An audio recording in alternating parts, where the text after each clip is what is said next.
All right, welcome everyone. Let's dive into something truly fascinating today. Looking forward to it. If you've ever scrolled through headlines and felt like, the world is constantly at odds, especially when we talk about different civilizations, well, this deep dive is definitely for you. Mm-hmm. We're digging into the dynamic between Islam and Western civilization.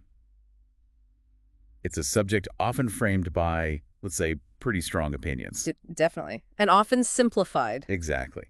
But it's incredibly rich with history, nuance, and honestly some surprising facts, too. And when you think about the scale, over 1.9 billion Muslims globally, it's just an immensely influential force. Culture, politics, society. Absolutely touches everything. Which brings us to the core question we're kind of wrestling with today. Yeah. Is this relationship fundamentally about an inevitable clash of values? Oh, is there something deeper, potential for understanding, maybe even mutual enrichment that gets overlooked? That's it. Our mission here is to cut through some of that noise. We want to pull out the key insights from the sources you've shared with us, give you a shortcut to being, well, genuinely well-informed on this pretty complex subject. And it is complex. Lots of layers. Getting information this insightful, really distilled like this, it can be tough to find on your own sometimes. True. That's why we always recommend visiting Mind Expansion Daily. They have great content just like this. Anyway, let's start by tackling the perception of a clash. Okay. Because it's a narrative that's undeniably gained a lot of traction, hasn't it? Especially in recent decades. Oh, absolutely. Events like 9/11, the Paris attacks in 2015, and the ongoing, often very heated debates about immigration. Yeah, those have profoundly shaped how many people in the West perceive Islam. You hear the common criticisms all the time, right? Right. The argument that, Islamic values, with their emphasis on submission to God's will, may be a more communal outlook. That they're somehow fundamentally at odds with Western ideals. Individual freedom, secular government, gender equality. Exactly. And the media plays a role here too, doesn't it? Oh, definitely. Media portrayals often, let's be honest, simplify Islam into the single monolithic thing, and they tend to focus way too much on extremist actions. Instead of the vast diversity within the faith itself, which is huge. Precisely. Now, what's compelling here, I think, is that this idea of a clash isn't purely a Western thing. There's a very influential Islamic scholar, though often seen as controversial, Yusuf al-Qaradawi. Okay, I know the name. He famously stated, "Europe will not be saved by its secularism, nor by its human rights." Wow.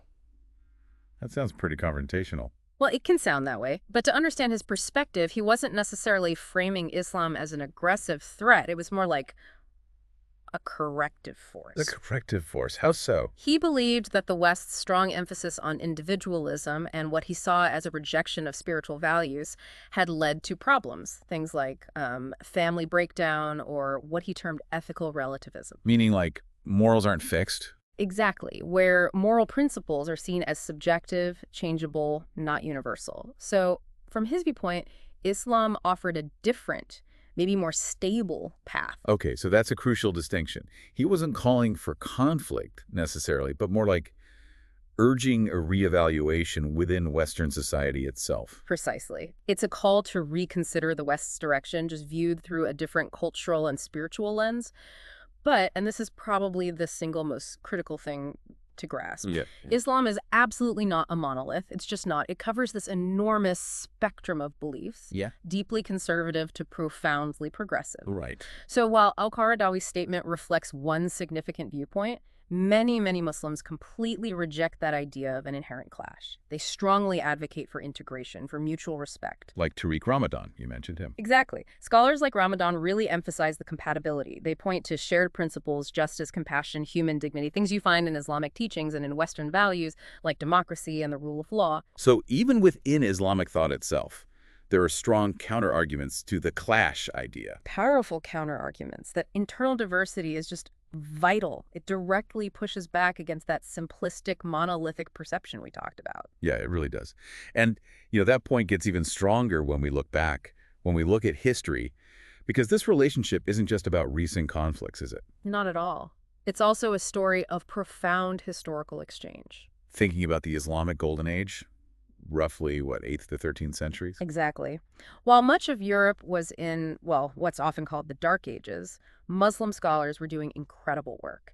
They were meticulously preserving Greek texts, yes, but also expanding on them. They weren't just librarians, they were innovators. Absolutely innovators, and their contributions arguably helped ignite the European Renaissance later on. We're talking big stuff, right? Algebra, optics, medicine, astronomy, Hmm. fields that were fundamentally changed by knowledge flowing from the Islamic world into Europe. Huge impact. And think about cities like Cordoba in Spain or Baghdad. They weren't just centers of power, they were these vibrant hubs of intercultural dialogue, You had Muslim, Christian, Jewish intellectuals all working together. collaborating, sharing knowledge, pushing boundaries, making groundbreaking discoveries together.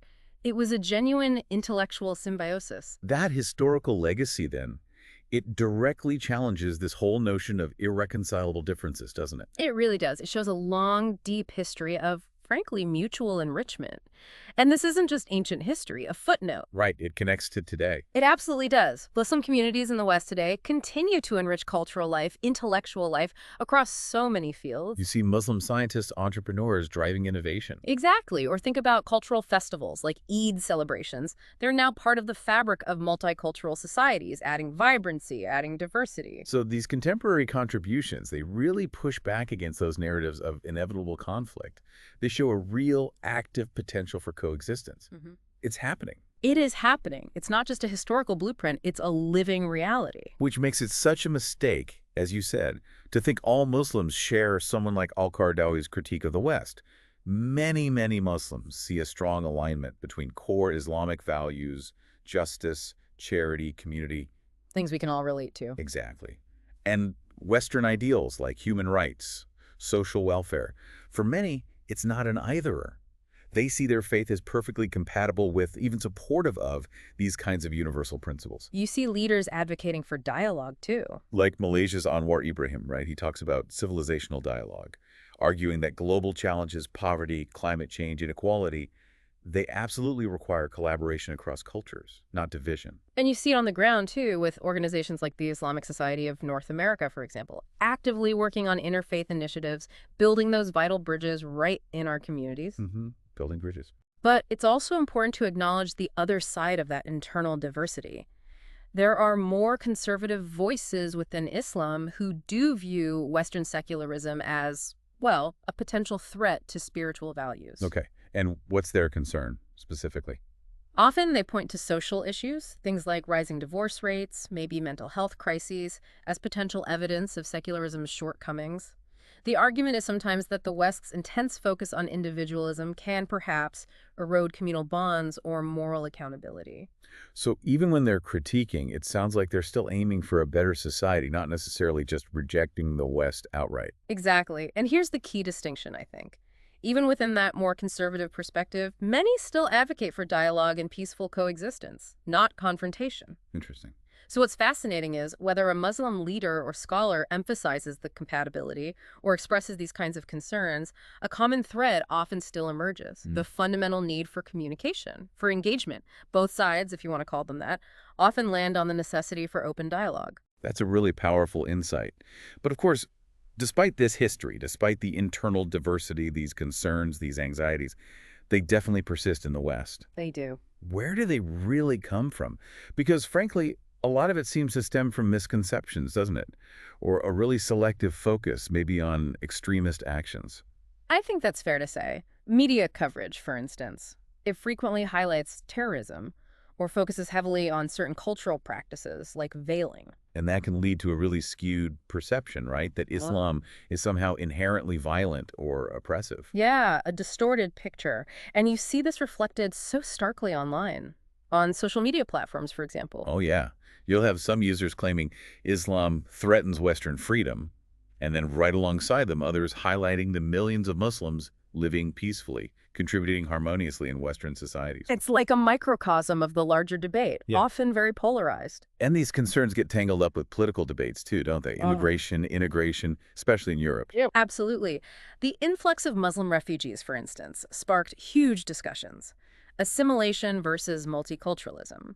Some critics argue Muslim communities resist integration, often pointing to, isolated incidents of radicalization as proof. But that's where data becomes so important, right, to counter the It's anecdotes. crucial because reliable, independent research, like from the Pew Research Center, consistently shows something different. It shows that most Muslims in the West actually overwhelmingly support democratic values. And they're actively balancing their faith with their national identity. Exactly, successfully balancing it. That data paints a very different picture than the one you get from sensationalist headlines focusing on the exceptions, not the norm. Okay, so that brings us to maybe the more hopeful part, the opportunities for dialogue, a path forward. Yes, because the good news, if you will, is that these tensions, they aren't insurmountable. Because we actually share common challenges. We share huge global challenges: climate change, economic inequality, global health crises.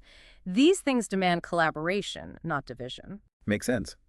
It's why figures like Aga Khan the Filth talk about pluralism, right? Right. Not just tolerating diversity, but actually celebrating it while still working towards shared goals. A really important concept, and you see it in action.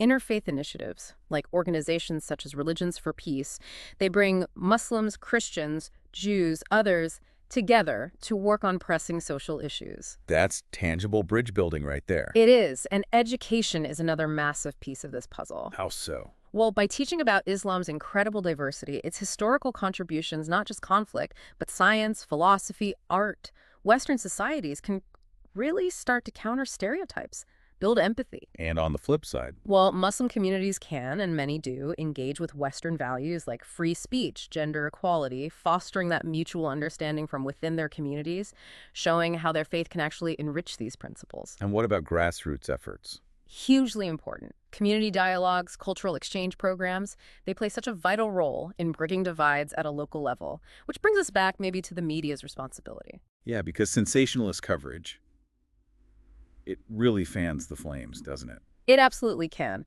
You see headlines about Islamization in Europe, for instance. It's a term often used to falsely suggest this overwhelming demographic takeover. When the actual numbers are much smaller. Much smaller, usually less than 10% in most European countries. That kind of coverage amplifies fear by exaggerating trends.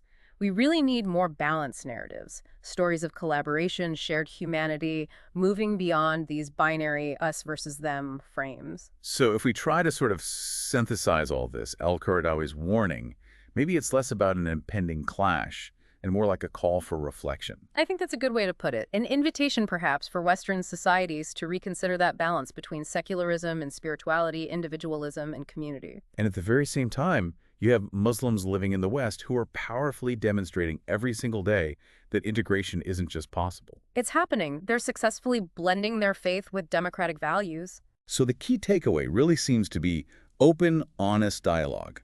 Dialogue that acknowledges the differences, sure, but always seeks that common ground. Absolutely. And if we connect this to the bigger picture, it really just highlights how understanding and intentional dialogue, they're our most powerful tools. It requires effort from both sides, though, right? It has to. Western societies confronting Islamophobia, truly embracing multiculturalism, and Muslim communities continuing to address their own internal diversity, engaging constructively with Western critiques. And focusing on those shared values. Exactly. Compassion, justice, stewardship of the planet. These are commonalities.